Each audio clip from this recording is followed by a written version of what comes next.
Welcome back to yourstory.com. Obviously, Ashish is the co-founder of Jumbotail, and Jumbotail's been doing a lot of great work on the ground during the pandemic. They're getting products, essentials to Kiranas, and Kiranas have been resilient. We are going to be talking about that. Ashish, so what's happening on the ground today, and what's the last time we did an Insta? You told entrepreneurs that they had to conserve cash and why Kiranas are the heroes. But what's happening on the ground now? Thank you for having me, Vishal. I really appreciate the opportunity to share, a little bit more about what we're doing and also what we're seeing on the ground. As you can imagine, obviously, since the lockdown went into, operation, things have been pretty crazy and pretty chaotic. Obviously, if I look at, the business that we're in, Jumbotail serves nearly 25,000 Kiranas in Karnataka and Hyderabad. A large part of our operations is in Bangalore. And we've continued to stay operational every single day. First few days of the lockdown, there were some constraints in terms of labor availability, etc. We continue to operate, but at capacities have actually rebounded pretty quickly. We're experiencing on many days 2 to 3 times our previous demand. So you do see significant spikes, especially when sometimes there are announcements about lockdowns in certain areas. You do see certain spikes. We are operational at much higher capacities than we were before the lockdown, there's a fair amount of sort of operational complexity that we're dealing with. But we're delivering multiple hundreds of tons to thousands of stores every day in Bangalore. It's a great testament to the teams that are actually going out and executing this. Okay, how does this entire supply chain work? For those of us who don't understand how the supply chain works, I want you to tell me how Kiranas order, Sure. How they order with Jumbotail, and how did they order before Jumbotail? And this is the right time for digital transformation for this industry too, right? So, a typical Kirana sells on average about 5 lakh rupees of items on a monthly basis. And of that, about 55 to 60% is staples. These are commodities like rice, pulses, sugar, oil, spices, etc., for which there's no, formal distribution. The mechanism by which the Kirana store actually gets these products is, because they're family-owned enterprises, often single entrepreneur enterprises, they either have to shut their store down or leave it in the hands of somebody else, travel a fair distance in large cities today to be able to get to a wholesale market and procure there for at least 10 to 15 to 20 days of supply. So it's a fairly cumbersome process, especially if you take into account, traffic, if you take into account the time spent to do this, and the working capital that you actually have to deploy, in a very small store because you're stocking up for 15 days. For the remaining 40% or so of sales, this is largely FMCG products. Two sources there as well for most Kiranas. One is where they buy from distributors who come to their store, or in certain cases buy from local wholesalers. That's the world that existed prior to Jumbotail coming into the picture. For the last 4 years or so, we have said, okay, this is this needs to change, because there's a lot of issues that the Kirana store has to contend with, namely around space, time. Kirana stores are dealing with about 150 different suppliers, have to have managed credit relationships with all of them, have to stock a lot of material, and we said, let's simplify this, right? Because if you're really going to change, the way that the Indian food and grocery ecosystem operates, and there's a lot that needs to be changed, because it's a very fragmented system, both on supply as well as demand side, with a lot of intermediaries, a lot of price intransparency, volume. Nobody really understands where demand is, and so we said, let's use technology to actually solve some of those problems. So Jumbotail operates an e-commerce marketplace where customers on the marketplace are Kirana stores. They access the marketplace using an app. It's available in 4 different languages. We spent a lot of effort trying to make it really user-friendly. And as a result of that, that is the only way by which, Kirana stores can order on the platform. 100% of our orders come from, Kirana store owners actually going onto the app and ordering themselves. So there's no assisted selling, there's no sales force. And this has been very, very valuable during the crisis and the lockdown, because we don't depend on sales forces. So our orders have continued to come in fact come in much higher numbers, because Kirana stores that remain open can at 24/7 order whatever they want and have access. We, on the other side of the marketplace, we actually work with, all the top brands, all the top 20 brands directly in the country. On the FMCG side, we have our own private brand in staples. We also sell other help sellers actually sell other staples as well. So a total about 3,500 SKUs. We manage and orchestrate our supply chain ourselves as well. And this is a very critical thing, especially right now during the lockdown situation. For us, it's always been something that we felt was absolutely critical, because we prioritize service levels to customers as the competitive moat that we want to fight on. It's always been something where, our NPS scores are the highest in the industry, huge amount of repeat rate as a result of that. 85% of our sales actually come from people who order, at least 9 to 10 times a month. The median for that cohort is 15 times a month, which means there are people who are ordering anywhere between 10 to 30 times a month is actually the vast majority of, our sales. And that's because of the service levels, because of the fact that we do the hard work of getting the product. No matter how many sellers you buy from, no matter how many products you buy, you will within 24 to 48 hours, depending on the time of the day, get the delivery in one consolidated delivery. And this is a big value for the customer. Our fill rates are industry best, 95+% in an industry that normally operates at about 60-65%. And for those reasons, we've always had supply chain being a core competitive strength. Obviously, during the lockdown, this has become even more important, because of the fact that anybody who is dependent on third-party supply chains or very unorganized supply chains has unfortunately not been able to keep capacities up. That's something where I think we've done reasonably well compared to other providers, and that's shifted a lot of demand to us as well. So feet on street, you're saying if brands depended on people going to the stores and signing them up, that era is definitely going to change. There's going to be a behavior shift now. Brands will move digital for their distribution, right? I think that's a secular trend that we've been seeing over the last few years in any case, right? And I think that's linked to a lot of the economics of traditional distribution as well, and also certain factors like there are certain industries and trades where the second generation doesn't actually want to do what the first generation did, right? Great example is farmers. I'm a third generation apple farmer. But none of my very few of my cousins or people my generation actually want to be in farming, because the economics of it aren't unfortunately very good. Same thing applies for distribution. I mean, there's not a lot of second generation distributors who want to be distributors. Secondly, any industry that relied on people going out, manpower, which didn't have a lot of opportunities earlier. I think everybody is contending with the fact that with the gig economy, there are definitely many more options for that same person to make the same amount or a significantly larger amount, either doing deliveries or something like that in the gig economy. And therefore, there are labor issues that have always prevailed in distribution. And I think, shocks that have been coming in recent times. So, demonetization was a big problem for wholesale and traditional distribution. I believe coronavirus and COVID lockdowns are actually going to be another watershed movement. We're definitely moving in the direction of more digitization, more less reliance on sales forces, less reliance on unorganized transportation and logistics. I think there will be a watershed. This will be a watershed moment. Having said that, I think the same doesn't necessarily apply to how customers and consumers buy.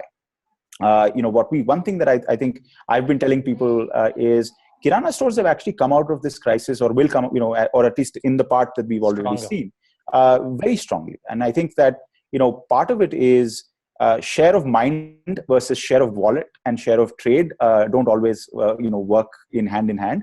Even today, Kirana stores, even before, used to occupy 95% of all, food and grocery trade in the country.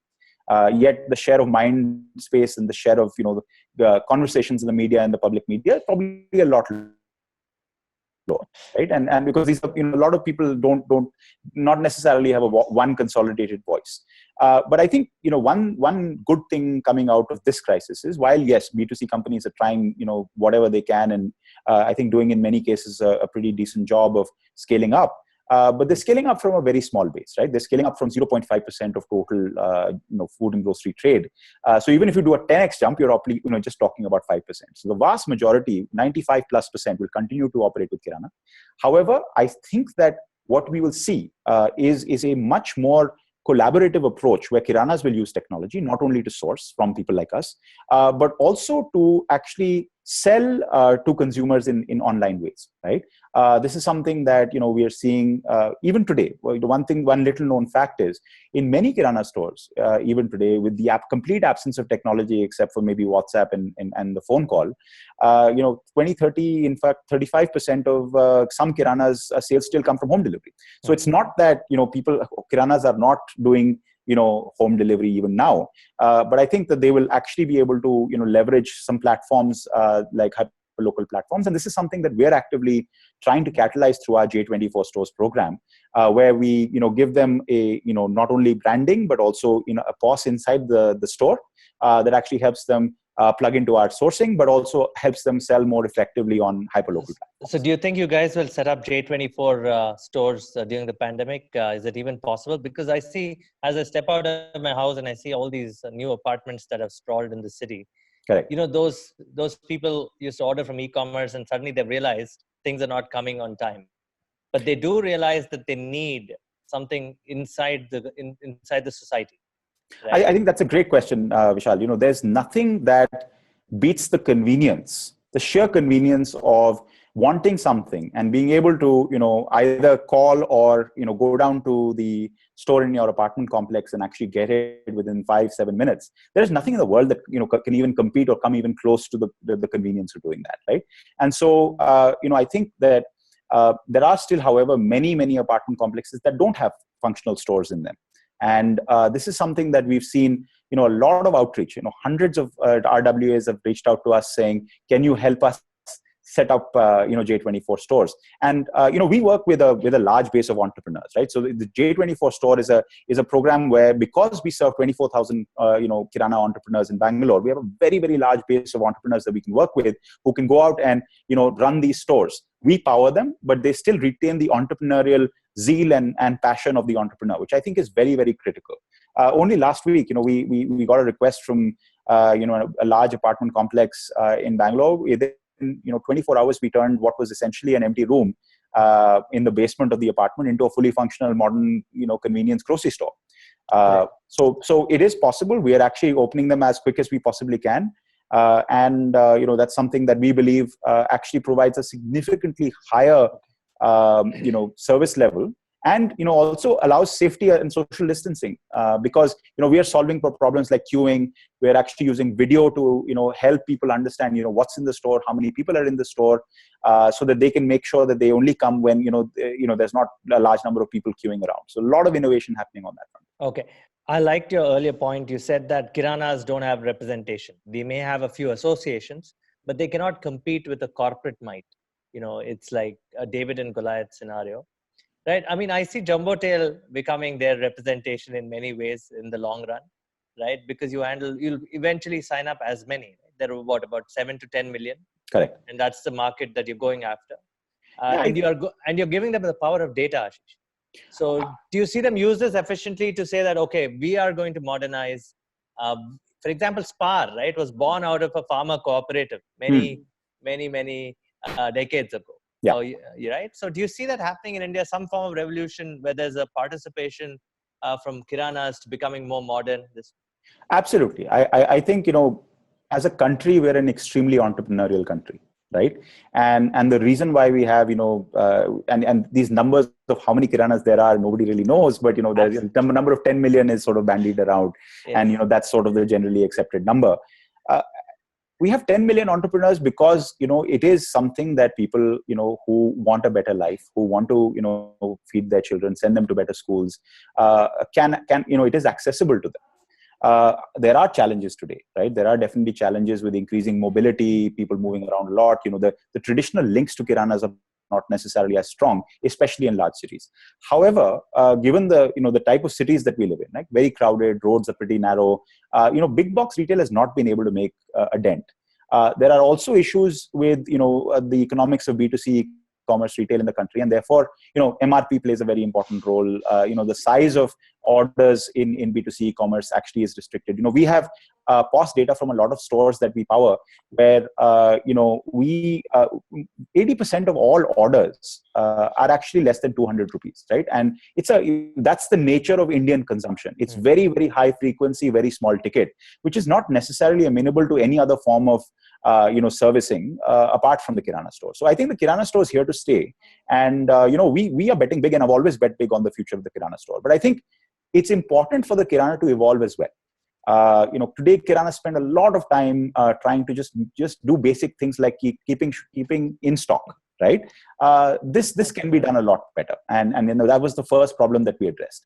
I mentioned earlier, 150 different suppliers for a shop that is probably 250 to 400 square feet is a very large number of suppliers, and so you're dealing with a lot of deliveries and orders every day without a lot of data in terms of what's happening. People are, Kirana stores are some of the most intuitive entrepreneurs in the world, right? They are amazing at building connections with their customers. They understand their local demand really well, right? But sourcing is actually something that we believe can be done much better, and that's where Jumbotail comes in, provides our huge platform where we can we have brand relationships, we have sourcing power, we have technology to actually deliver next day, and therefore we are able to make sure that the effort required to keep stuff in stock is much lower.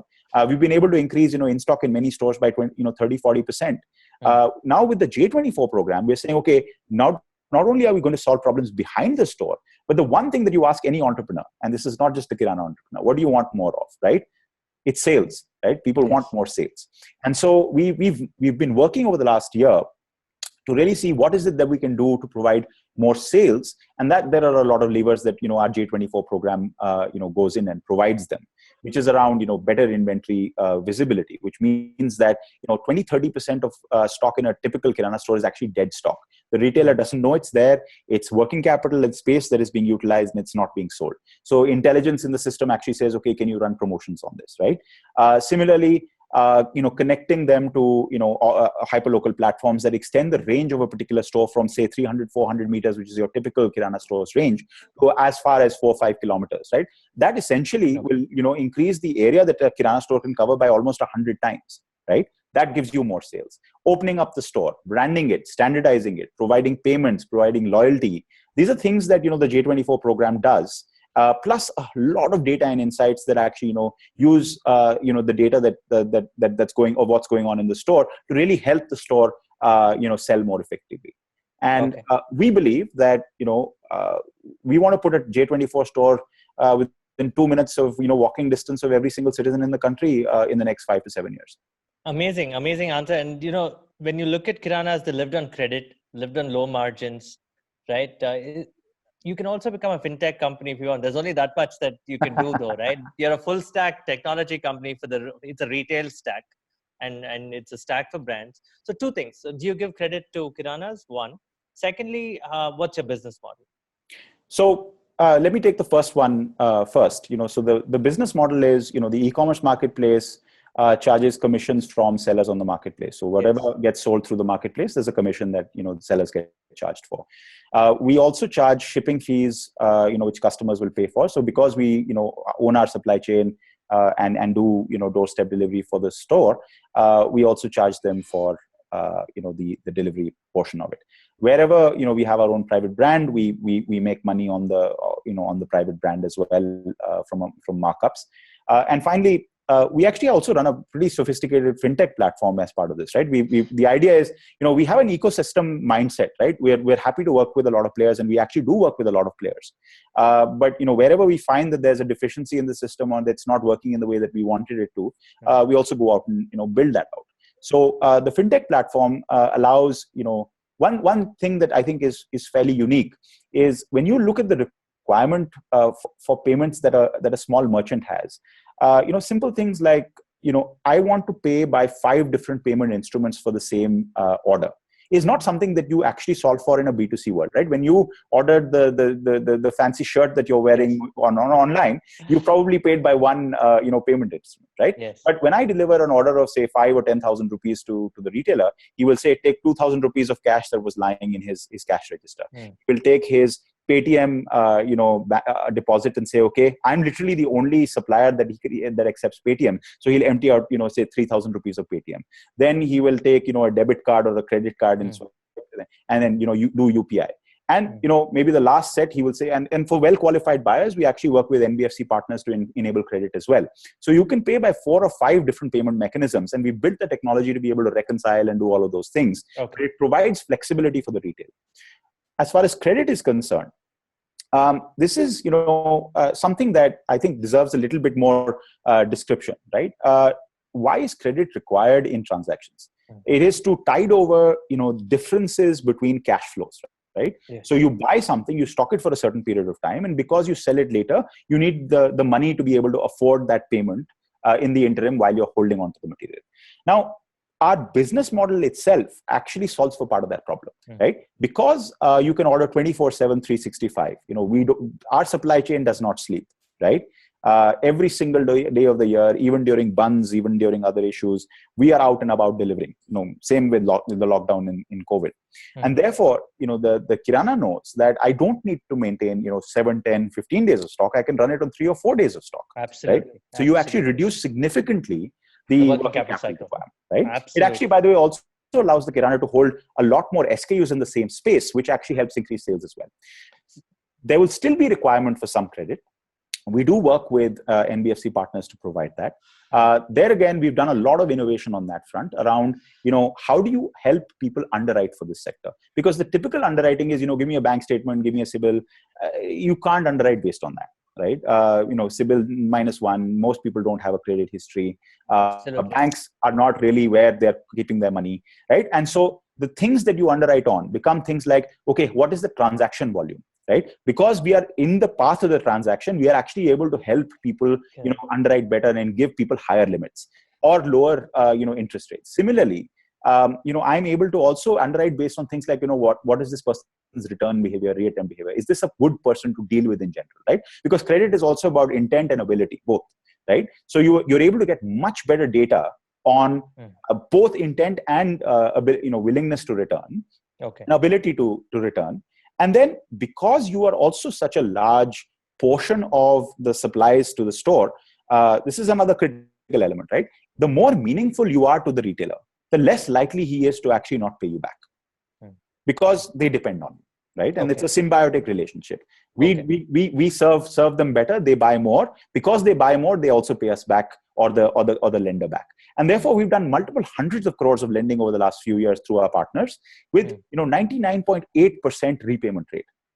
Okay, that's great. Mostly they use this money to expand to a new store or buy more SKUs? Mostly to buy more SKUs and also, sometimes before festivals to stock up, to, tide over demand, et cetera, et cetera. We have also actually launched term loan products, which is where they may want to use it for store expansion, putting in a freezer into the store or a fridge into the store to be able to expand selection. All those things are also something that we actively work to help them with. So most of this credit is invoice discounting, is it?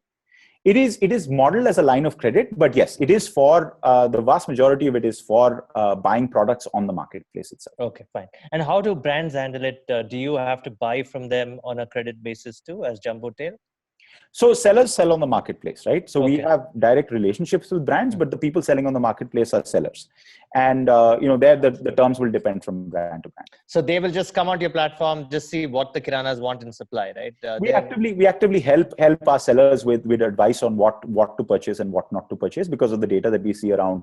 We have now 4 years of data what sells at what price, and we get a lot of demand signals from the market as well. So there's a fair amount of technology and data crunching that's happening on the back end. But we use that to help our sellers, take much more intelligent buying decisions. So you're one of those inventory-less companies, but you also have your own private label, which means an inventory play there, right? So I think it's important to understand, right? There's a difference between ownership of inventory and having the inventory available to be able to pick and pack. Right. Correct. So what we do is we provide warehousing and fulfillment as a service to our sellers. Absolutely. So, that's why, because I think the fact people don't always understand the distinction there. The reason why you want to know where the inventory is and be able to access it quickly is so that you can actually, once the order comes, very quickly pick, pack and deliver. Yes. So about 75 to 80% of all the orders that are received on the marketplace are for inventory that sellers have already stored in our locations. There is still about 20%, which is largely long tail inventory, which comes from sellers who we go and pick up after the order is received. So the technology is sophisticated enough to actually balance those out and merge the shipments in our last mile from where one consolidated delivery goes out. So it's a fairly complex supply chain problem to solve. But we spent a lot of effort and time building that out, and I think that's one of the things that we feel very proud about.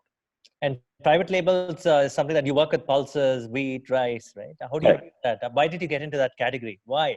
You're a technology company. Is it important to have a difference with your own brand? So I think it's important to understand, we are a technology and a supply chain company, but we don't shy away from doing the tough things, right? I think that's important.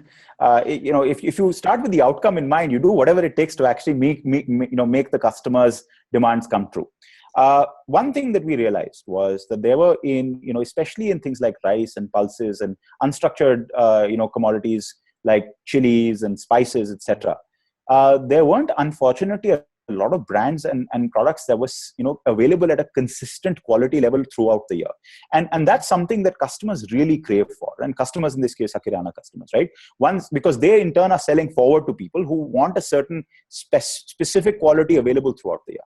And wherever we have seen gaps in assortment, wherever we have seen that brands come in for 2 months and then disappear for another 2 months, or quality keeps changing, right? Our point of view is what is it that I can do to make sure that my customer actually gets the most consistent service level and consistent availability. And wherever we've seen those opportunities, we've gone out and worked with suppliers further back. We go all the way back in certain cases to buying from farmers or aggregators who buy from farmers, and that's also part of the intent of building this company out, right? I mean, we wanted to do this because we wanted to modernize and transform the way that India's food and grocery ecosystem starts. We just decided at one point to start from the demand side and work our way backwards towards supply, because we felt that was the more scalable way to do it. Nice. I mean, one of the questions that you got on Instagram, and I thought we should capture it here too, was how do I survive during the pandemic? And you've been doing entrepreneurship for what, 5 years now? And I've got a lot of gray hair to show for it now, I think. And it's good looking gray hair too, by the way. And you have to tell us, how do you manage? How should one manage in the pandemic? How are you managing? I honestly, Vishal, I don't think that I'm qualified to answer that on behalf of other people, right? I mean, I think there's a lot of people out there that are doing some incredible work, and it would be an act of hubris on my part to sort of be prescriptive. But I can tell you what we're doing, right? I think one of the things that I was having a conversation with another entrepreneur friend, and I think we both agreed that at a time like this, there's a lot of confusion, there's a lot of fear, some well-founded, some maybe not so much, and the only way that you get people to come out and do the sort of work that they're doing right now in supply chain, pickers, delivery executives, everybody that is involved in moving food, and also the people who are sort of powering the technology behind them, is not by offering incentives, right? When somebody is scared, you go and tell him, hey, I'll pay you 2x the money, his fear doesn't go away, right? So I think the approach really has to be, you have to inspire against a common mission, right? You have to inspire to a bigger goal, saying, this is something that we're doing, not only to serve our customers, but this is our duty to the country as well, right? At a time like this. And those are the things where, if you haven't built your company culture around that in non-lockdown, non-COVID times, it's very difficult to one day suddenly wake up and say, hey, this is our mission, right? You have to start from day one. And we spent a lot of effort really hiring, people who come to us because they truly want to do something in the food and grocery ecosystem, right? So that's number one. If you don't have, missionaries who will do whatever it takes to get stuff done, I think that, there are genuine struggles otherwise, right? And we feel very fortunate and lucky that, we have a lot of people like that. I think the second thing is people on the ground, right? Again, another voiceless majority of people, right? People who do delivery, and you and I have spoken about this before as well. Yes. I think, their contribution to the country is often, unrecognized or under-recognized. recognized. And I think I'm glad. I think Mr. Amitabh Bachchan came out a couple of days ago and said something about people at the front lines of food delivery. And I think it's a great sign that more people are doing that because they are recognizing what's happening. They also want to feel that they are not alone in this. And so one of the things that we've done explicitly is really making sure that all senior leadership is really on the field, really going and making sure, obviously with social distancing, and we were one of the earliest people, even before lockdown, as early as late February, early March, we were doing temperature monitoring and making sure we were educating people. But I think the sheer presence of leadership on the ground, where the troops on the ground feel like, hey, I'm not alone in this, right? People are with me, people are sharing my burden, and if he's there or if she's there, then they truly care about me. I think that has really worked really well for us. A lot of people from corporate teams have we found ways where they live close to the facilities to for them to work out of facilities or go there regularly. Both my co-founder and I and a lot of the leadership team also spend a lot of time interacting with last mile delivery people, fulfillment center teams. And I think if you invest in those things, in addition to in certain cases even things like calling up their families and saying, hey, they're part of our family too, and we will take care of them, right? These are the things that actually make a big difference. And I think more one last thing is that because people are working very long hours, right? People are working extremely long hours. We've been operating at maybe 75-80% of manpower, which is actually significantly higher than a lot of other people in the sector who are operating at maybe 25-30%. But even that, 75-80% of manpower is actually doing in different legs of supply chain, 1.5 to 3 times more work. Just because, just sheer grit and determination, but also because, we've been able to tweak certain algorithms in the back end to be able to make sure we react to changing demand and are able to eke out more efficiency on route planning and picking, etc. But when I go and talk to the teams, right, they are so motivated. They are super passionate.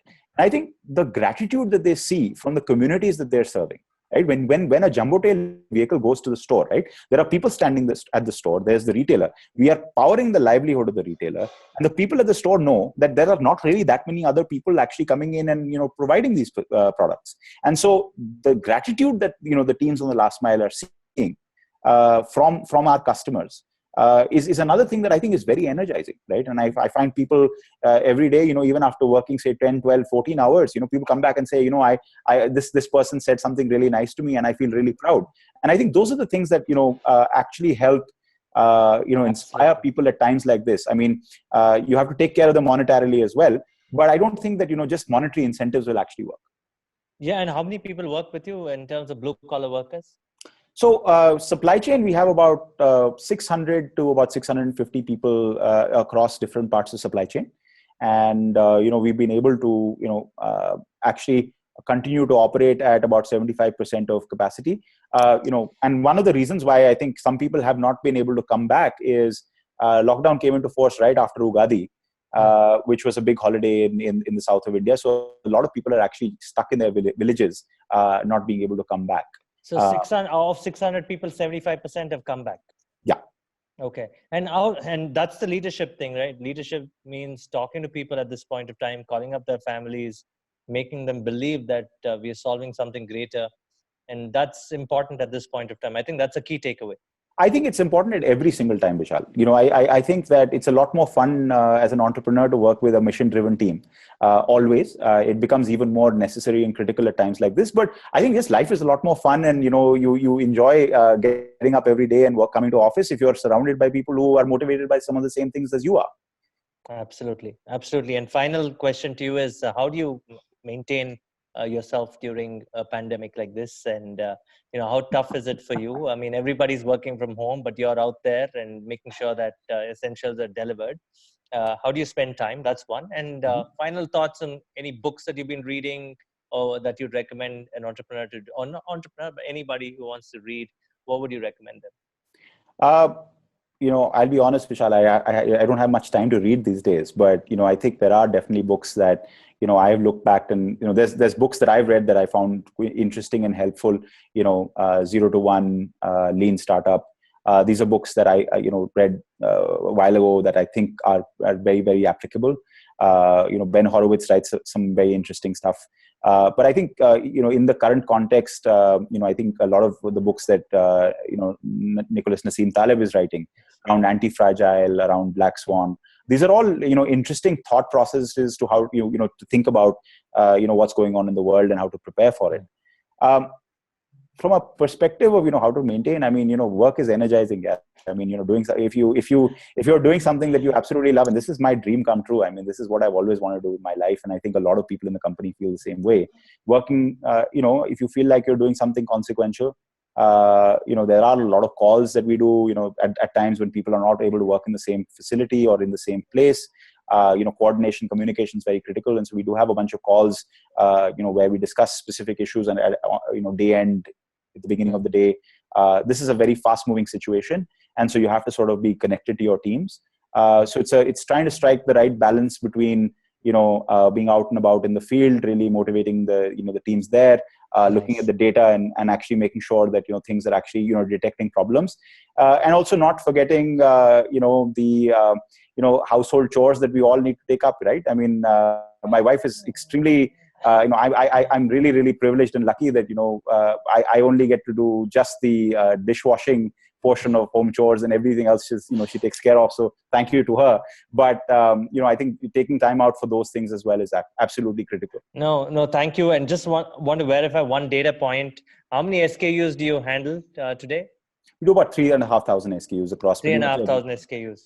Right. And by the way, thank you very much, Ashish. As usual, you're amazing. And we wish to have you back more. And I'm going to transcribe this interview, and it'll be out next week. So check it out. Thank you so much for your time, and really appreciate you having me on.